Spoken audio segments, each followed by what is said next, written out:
Naiisip mo pa rin ba si Marian? Audrey asked again. Nanlaki ang mga mata niya. Kaagad niyang hinila si Audrey paupo sa kanyang kantungan at niyakap ang bewang nito. Seryoso niya itong tinitigan sa mga mata. Tell me now, why do you keep on mentioning that sick woman? Because I know for sure, I don't have anything to do with her. Much more have feelings for her. I don't even feel guilty for using her and breaking up with her before. Kahit na magpalay detector siya ngayon ay magiging buo pa rin ang loob niya dahil hindi siya nagsisinungaling. He never even felt pity on that woman dahil sa nooy ginagawa nito sa kanya. Why can't I mention her? Audrey acted innocent. Ex-fiancé mo siya. You must at least like her in some ways. She's creepy. He cut her out. Hindi niya masikmura ang magkagusto dito. She's obsessed with me. She's a stalker. Sinasaktan niya ang sarili niya kapag may lumalapit sa aking ibang babae. She would guilt-trip me, blame me, and even manipulate me just so I would not leave her all over again. From the very start, there's something wrong with the way she loves me. Kaya nga hindi ko nalang pinapansin. Palagi niya akong dinadaan sa iyak, pagmamakaawa, because she's very, very insecure and paranoid. I tried handling her well, but fuck that, nakakapagod. Lalo na't hindi naman niya ito mahal. Hindi niya kayang pilitin ang sarili niyang maski tingnan ng itsura nito na kahit ihuwag pa kay Audrey ay walang binatbat. He can play pretend. Nakakaramdam lang siya ng pahinga sa tuwing nakikita ang totoong Audrey. She is his comfort. Parang lahat ng masamang traits, yun lang nakita mo sa kanya. Pabiro man ay naawang sa ating Audrey. But she still loves you. Napangiwi ang labi niya at pinitik ang noon nito. I'd rather die than love her back. Seriously, she's crazy. She needs help. That's why I sent her over 20 psychiatrists. But because of her parents, don't accept shame. They never gave her what she needed the most, therapy. Ganun na pa talaga siya kabali. Tapos hinahayaan pa rin siya ng mga maghulong na lumabas-labas. Yeah, I forgot to mention. Sinasaktan niya kahit sinong babaeng dumidikit sa akin. Basta bigla yung pagsirosa. But don't worry. That woman will never get to step inside my territory. Ilang beses na siya nag-attempt pumasok dito sa loob, hindi siya nagtatagumpay. Pero,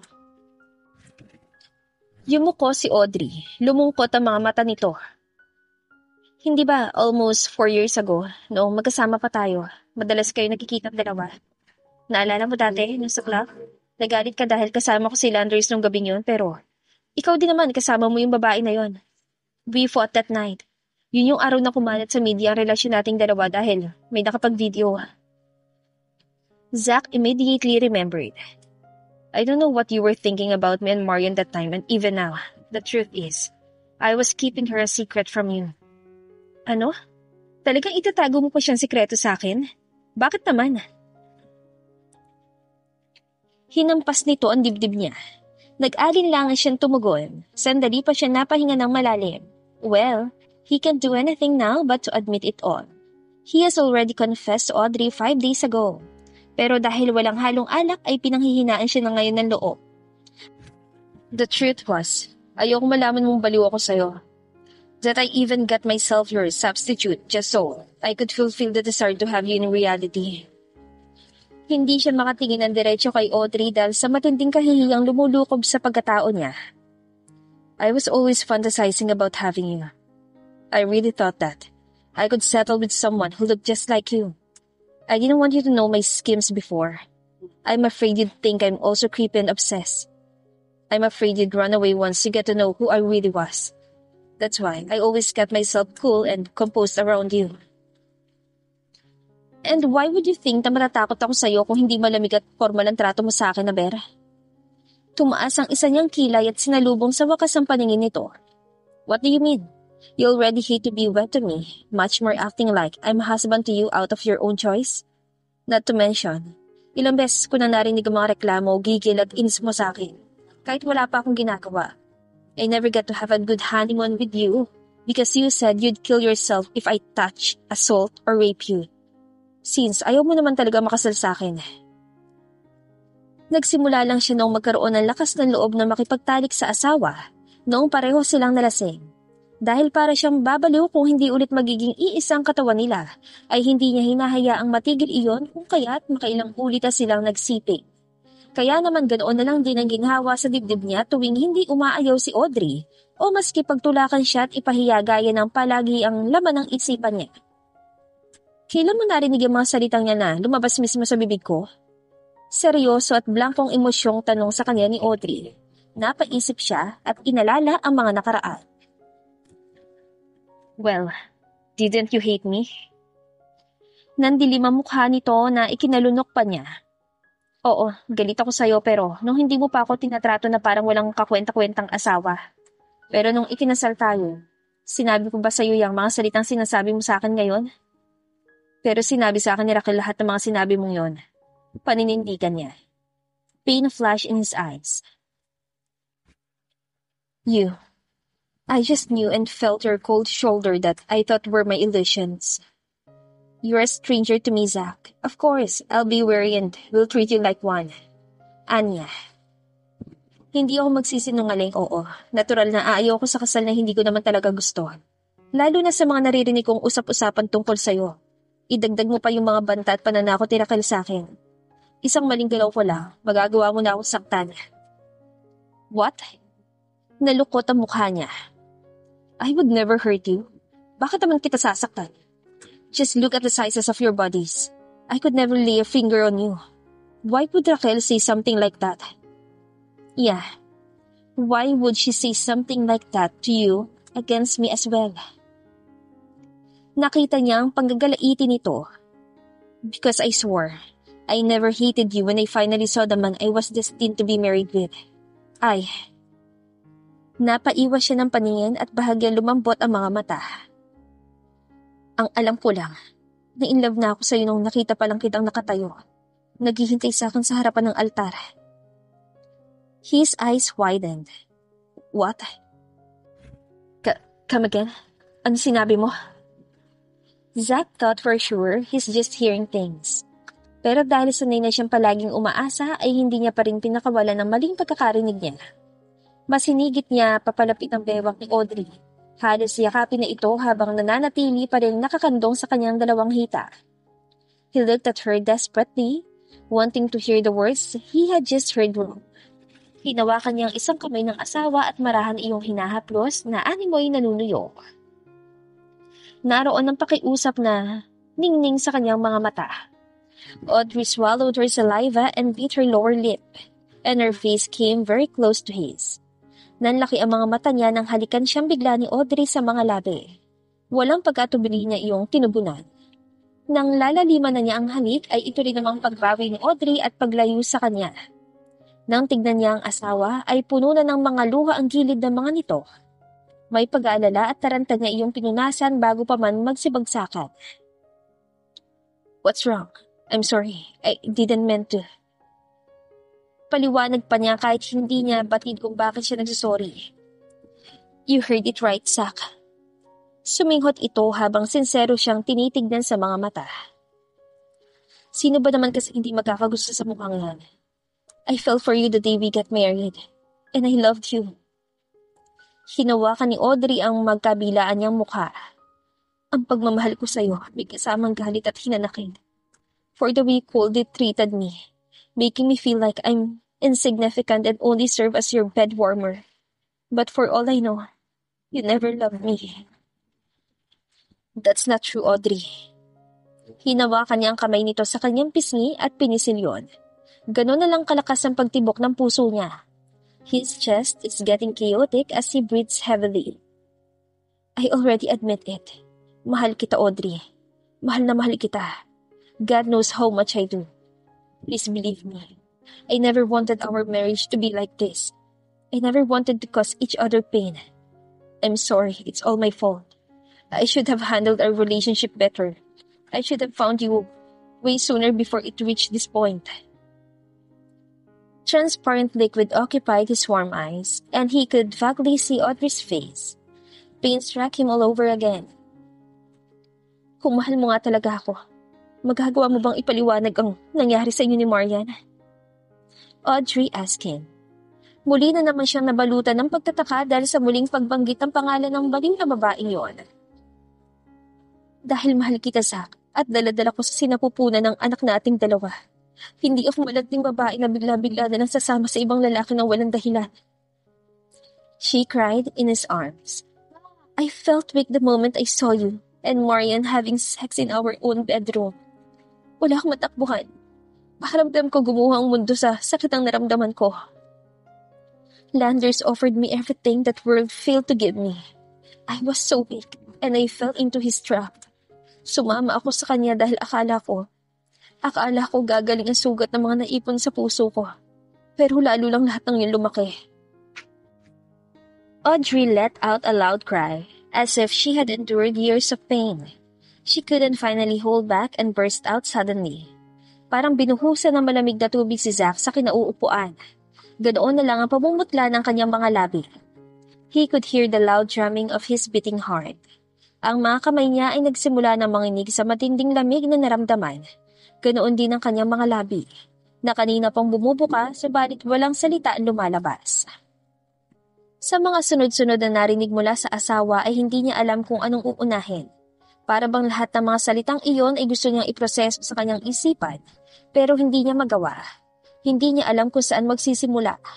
Hinawakan niya sa magkabilang braso si Audrey, pilit kinakalmang sarili. Nakaupo lamang sila subalit pareho nilang hinahabol ang mga hininga sa sobrang pagkahingal.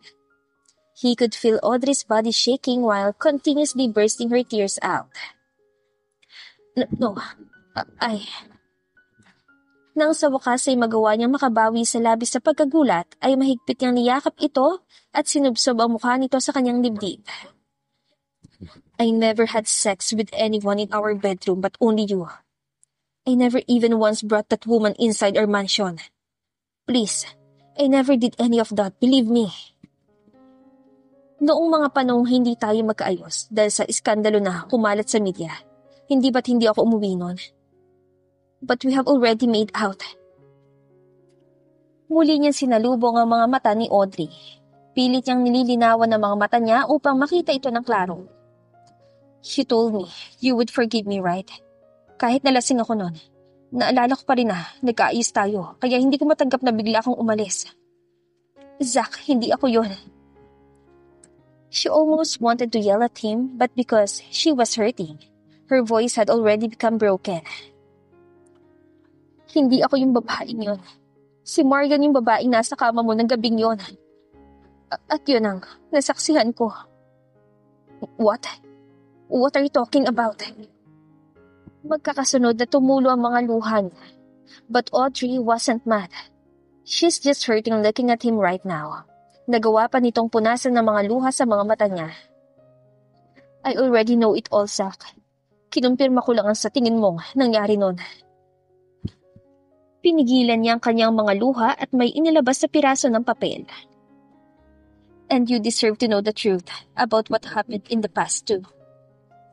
Nang mabasa ni Zack ang nakasulat sa papel ay para bang tumigil ang mundo niya. Lahat na nangyari nun, pinaglalaruan lamang nila tayo. Mahigpit na yumakap sa kanya ang asawa. I'm sorry. I'm sorry for being blind. Naging tuwag ako.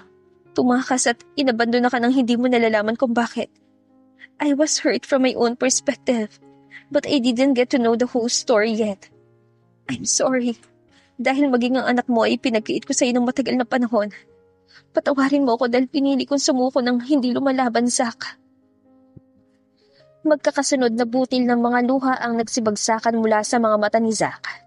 His mind went blank, but his heart was still as chaotic as ever. A loud cry suddenly echoed the whole room as pain swallowed him whole. Ma'am Audrey, sir, nagkagatan ba kayong dalawa at ganyan na lang ang pamamaga ng mga mata niyo? Nagugulat na nagsalita ng tingin ng mga mata ni Panying sa aming dalawa ni Zack kinaumagahan. Wala pa kaming tulog dalawa dahil sa nangyaring iyakan kagabi. Sa tingin ko'y hindi lang ang mga mata namin ang parehong namamaga, kundi na rin pati ang mga ilong at labi namin. Humigpit ang mga pagkakapulupot ng mga daliri ni Zack sa aking kamay, habang karga sa kaliwa niyang bisik si Dazel na halos kagigising lang din at walang kamalay-malay sa mga nangyayari. What do you want to eat for breakfast, my wife? Marahang pukaw sa akin ni Zack. Ngumuso ako upang pigilin ang mapangiti. Kahit ano lang, lahat naman kinakain ko. Well, try eating me then. Aniya sa mababang boses. Napaintag ako at nahampas siya sa braso. Baliw. Ouch!